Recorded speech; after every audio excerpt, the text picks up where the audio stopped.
কোনো সমস্যা নাই, আসতেই পারেন। যেহেতু আমরা পুলিশ, আমরা সমাজেরই অংশ এবং রাষ্ট্র আমাদেরকে দায়িত্ব দিচ্ছে কিন্তু যে সমাজের আপনাদের অংশ হিসেবেই রাষ্ট্রে যেন বা সমাজে যেন আইন শৃঙ্খলাটা বজায় থাকে, ওই দায়িত্বটা আমাদের উপর দিচ্ছে নাকি।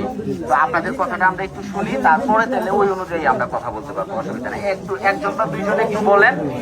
আগে থেকেই তার মা বাবার তার খোঁজখবর নেয় না। গ্রামের মধ্যে এমন একটা অবস্থা, মানে সে একটা আতঙ্ক, মানে সে টার্গেট করি এক একজন ইয়ে করে যে বিচার দেয়।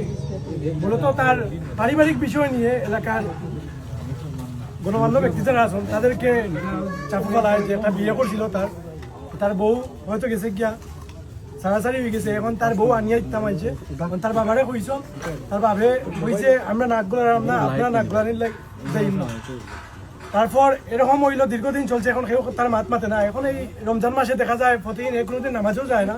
এতদিন দেখা গেল হুজুর দিয়ে অনেকদিন এর আগেও অপদস্থ করছে। গত বছর আমাদের মসজিদে তারাবির নামাজ না পড়ার লাগিয়া এ কইছে যে মসজিদে ঢুকবো তারে হে কাটবো মসজিদে ঢুকিয়া। তারপর পঞ্চায়েত কিছু গরম হয়েছেন, তারপর হে একটু নিয়ে হয়েছে। এই বছর দেখা গেছে এ প্রতিনিয়ত সবসময় নামাজ পড়ে। এমনকি হুজুরের সাথে যে ইফতারি আয়, যে আলাদা হুজুরের লাগি বাদ দেওয়া হয়, হুজুরে তারে নিয়া খাবাই নৌ। এবার দেখছি আমি হুজুরে দেই নৌ ফতার সময় খাওয়ার লাগি, সেরি খাওয়ার লাগি দেন এতটাই ইয়ে করেন। তারপরে আজকে দেখা গেছে আমিও আসলাম না, আমার মসজিদ আমার বাড়ি একই পাশাপাশি, তো গ্রামের কেউ ছিল না। তো যারা আসলাম নামাজ পড়িয়া গেছেন যে হের হয়ে গেছে। তারপর হুজুরের মুখর যেটা ভাষণ শুনলাম আমরা, যে হুজুরের সামনে যে বলতেছে যে তার বউরে আনা দেওয়ার লাগে হুজুরে বিয়া করেছিল, মানে এই আজকে সন্ধ্যা যে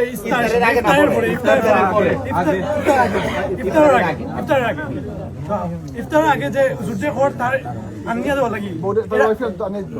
একজন গ্রামের ইমাম হিসেবে তো বিয়ার হুজুরটি অবশ্যই প্রয়োজন।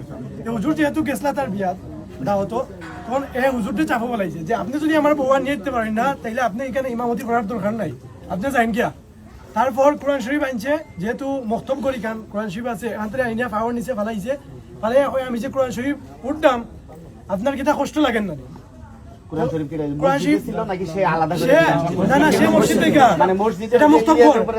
আমাদের মসজিদ মেরামতের কাজ চলে, যে এটা মুক্তব করে আমরা বর্তমানে নামাজের কাজ কার্যকর এখান থেকে কোরআন শরীফ আইনা পায়ে নিচে বানাইছে।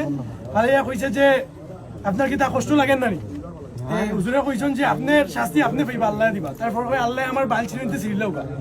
তারপর হুজুরে কইছে আপনি যাইন গিয়া এখানে ইমামতি করতে, আমার বউ নিয়ে দিবা। তারপর আরো গতদিন মনে হয় আরো কয়েকজন আমরা গ্রামের মুরব্বী হলে টার্গেট করছে যে এরা আমার বউ নিয়ে দিব। এরকম আতঙ্ক বিরাজ করছে আমাদের গ্রামের মধ্যে। এখন দেখা গেছে এর যদি শাস্তি ফাঁসি না হয়, পরবর্তীতে যদি এমন ভাবে পাকলামু কাণ্ড করে, আমরা জিজ্ঞেস করছি কিছু চিনে না, পাগল সাজি যায়। এর আগেও আমরা শুনছি যে তারা তাইছে, তারা তাওয়ার পরে পাগল সাজে।